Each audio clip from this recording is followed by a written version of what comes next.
NeuralDSP has just released Fortin Nameless X. This is the highly anticipated update for the Fortin Nameless suite. Now, I did a review of the original Fortin Nameless suite in my SimTemper roundup. I'll leave a link to that up there. Out of all the AmpSim suites that I was just doing trials of, that was actually one of the standout ones, and I kind of said to myself, if they finally do the creature comfort updates to that, and it's a little bit cheaper, then I'm going to pick it up. So when this one came across my desk and it was half price at the moment, and they've just dropped a brand new update, it was kind of a no-brainer. I picked it up, so I want to do a bit of a walkthrough and check out all the new stuff inside of Fortin Nameless X.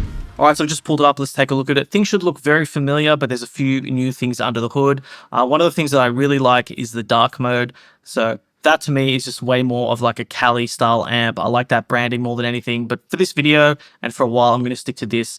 Now, this amp, I believe, is the Fortin modeled Marshall Plexi, I guess the Meshuggah amp as people call it. As far as the amp goes, you know, on and off button, master volume, presence, bass, middle, treble, two different gain stages for this style of amp.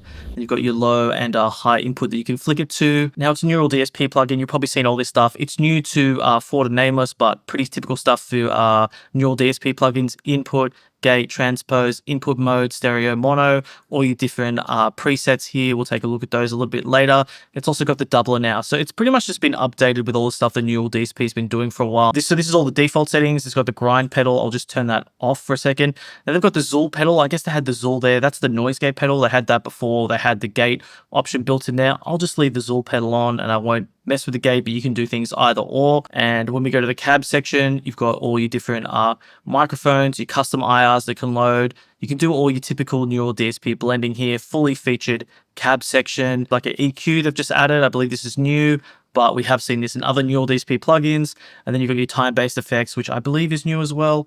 I'm pretty sure I read that.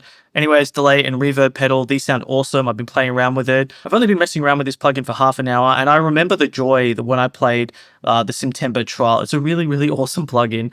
But let's not waste any more time. Let's get into it. We'll leave it on the high mode. Oh yeah, the guitar here. This is my Woodsman BB from Balaguer, Drop C, Evertune, Bo Burchell signature model. Awesome, awesome stuff. So everything on default. I've turned that grind pedal off, and this is how it's all sounding.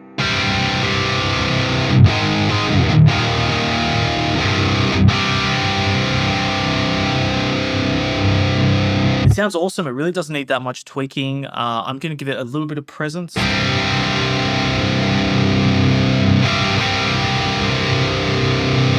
Just a little bit of treble as well.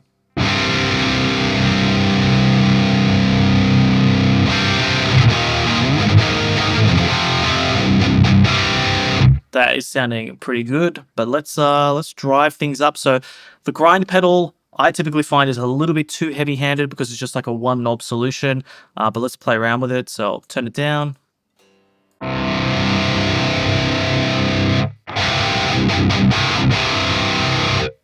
And the original tone.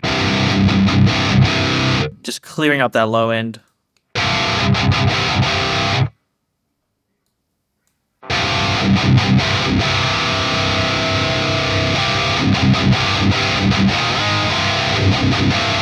So around there, it's giving me the gain response that I want under my hands, but it's taking too much away from the low end. Maybe if you had like a 7 or 8 string, this would really, really clean things up. But just for this tuning and the stuff that I play, it's taking a little bit too much away from that bottom end for me. But it is crispy and nice to play with. So I typically would reach for the hex drive to do the kind of thing that I want to do. And just control-wise, I always just think of this as like a tube screamer sort of thing. So no distortion. We'll leave the tone stack at noon. We'll just come down a little bit on the level. So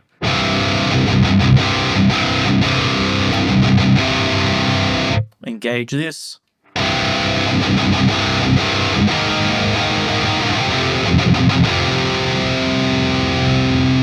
can go OTT on the level.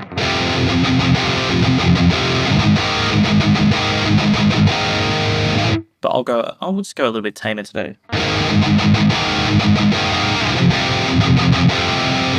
All right, I think where I had it in the first place is pretty good. Let's go, we'll just nudge the tone a little bit. And without the pedal. And the grind pedal. Back to the hex.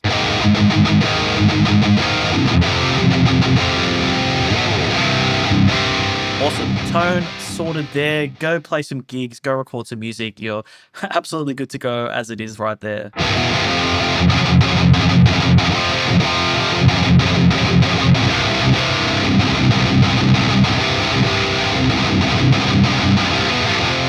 Get around to some of these other settings, but let's check out the doubler.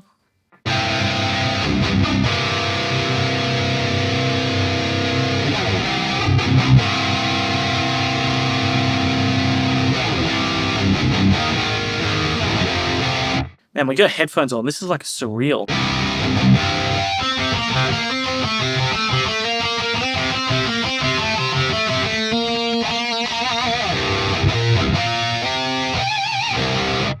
Pretty wild stuff. Let's take that off. Let's actually play around with the gain stages. I can't believe we didn't mess with that. So this is a tone.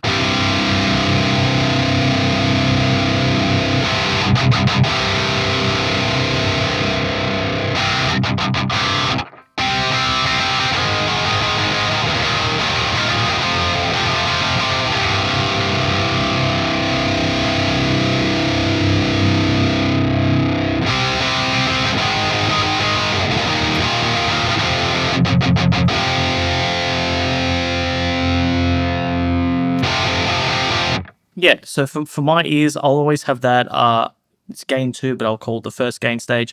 This gain stage here, I would probably run it anywhere from there to there, seems to be doing the thing that I like. And then to control the real harshness or the real distortion characteristics, I would use this one here. So leave that there, and we'll just do a full sweep of that gain stage. Even that's like a nice punk sort of tone.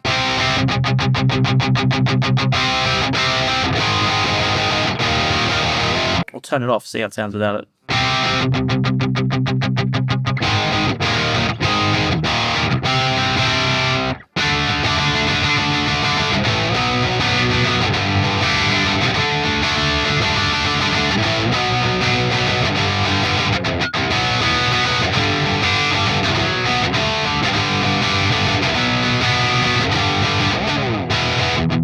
But yeah, that's how those two gain stages work. And if we take it down to the low input gain, we'll take a listen to it.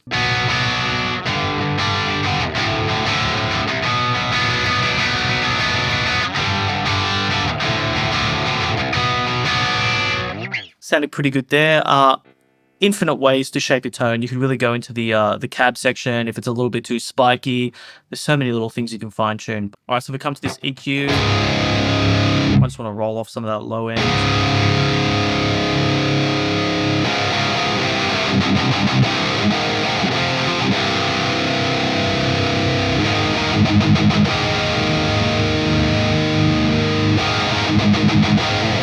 To me, it's more of a mixing tool, or I guess if you're using this live, you can just use that as a quick little roll off. A little bit easy to do then and start fine tuning all the little dials.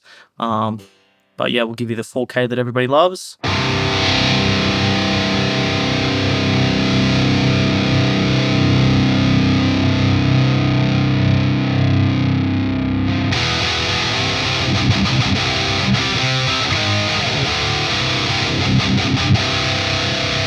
It sounds like a super scooped sort of sound now.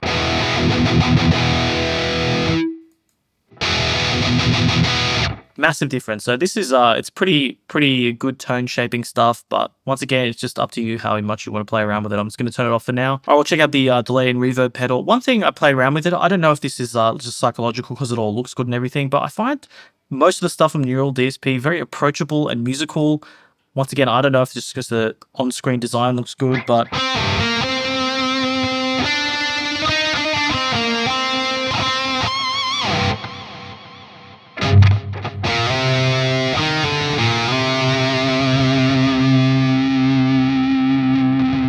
yeah, in 2 seconds, I haven't really changed any of the settings, just dialed in the mix and feedback, noodling around, just coming up with a little.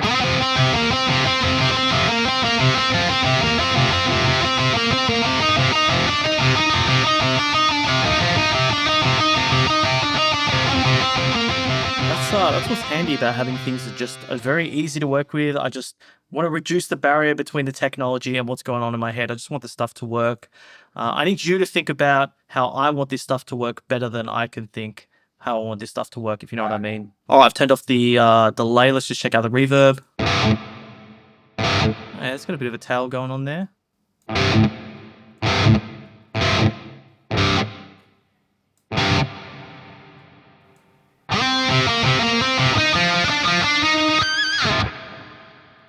We'll stack them together.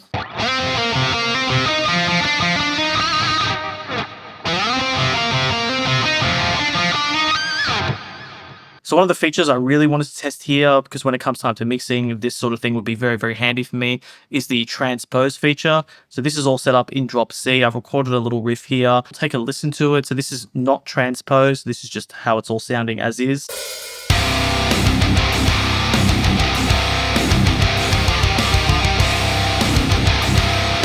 Now, the original riff that this sort of thing is based off is in drop G sharp. So taking it from drop C to drop G sharp, what is that?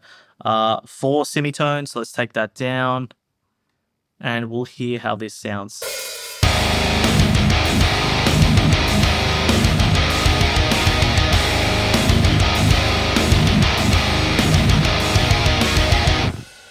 That is like totally passable. I've just had a smile across my face because I've had some ideas for some ultra heavy stuff. Let's just do it. Let's just go down to North Lane levels, drop F. So this is 7 semitones down from drop C. Let's see how it holds up.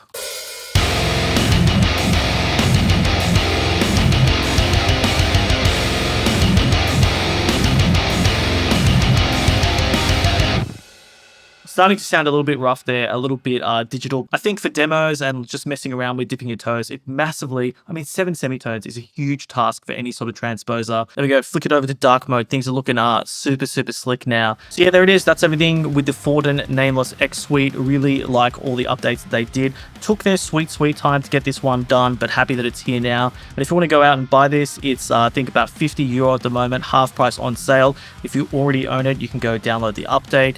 Check it all out. Let me know what you think about it in the comments below. As always, thanks for sticking around to the end of the video. Don't forget to like, subscribe, everything helps. And let's take you out with some thrice today.